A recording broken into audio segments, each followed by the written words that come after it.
I'm Virginia Flaherty, and I am the owner of Central Coast Outdoors.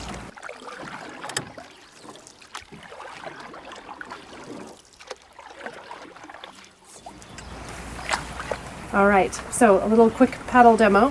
First things first, you gotta make sure your paddle's in the right position. So you should be able to read Harmony Drifter. Should be right side up and facing you. Got it. Got it, all right. Onto the building here. And then the second thing is these little rings on the end. You wanna have them pushed out as far to the end near the paddle as possible. Those are drip rings. So water that's on the paddle blade hits that and drops into the water and not into your lap. So that's important to keep those out good. there. And then position of the hands, you've got that about right. Somewhere usually in these black strips, a little wider than shoulder length apart. You don't want to get too close in like this because then your elbows tend to rest against your body and then you start paddling like this, which is hard on your wrists and forearms. And so you want to be able to have a little wider grip, use your whole body, not just your forearms or one arm at a time. So each paddle stroke is a full circle. When I put this side in the water and I'm pulling with this hand, I'm pushing with this hand as well. And I'm also using my whole upper body. So I'm using my obliques, both arms with each paddle stroke. And I'm not just using my hands or my arms because you'll tire out pretty quickly that way. And these boats don't have any rudders, so all the steering is going to be done with your paddle. And you're going to be in a tandem, so you're going to be in charge of steering. Effin is going to have to let go of where she wants to go on the water and let you determine that. May save our marriage. Yeah, there you go. And Effin, you will be the motor in the front of the boat. So steering in the back, all done with the paddle.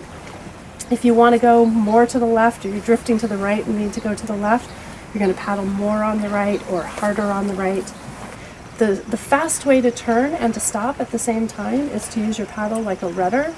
And that is if you want to go to the left and you're kind of heading towards something quickly and you want to slow down and turn at the same time, is to stick your paddle in the water just like this, and it acts as a pivot point, and your boat will just go right around that spot. So you can do it just yourself in the back, or you and Effin can both do it together, and you can say, you know, put your paddle in the water on the left side and or stop paddling, or paddle more on the right or paddle more on the left. So you get to direct where you're going. I like that. Okay.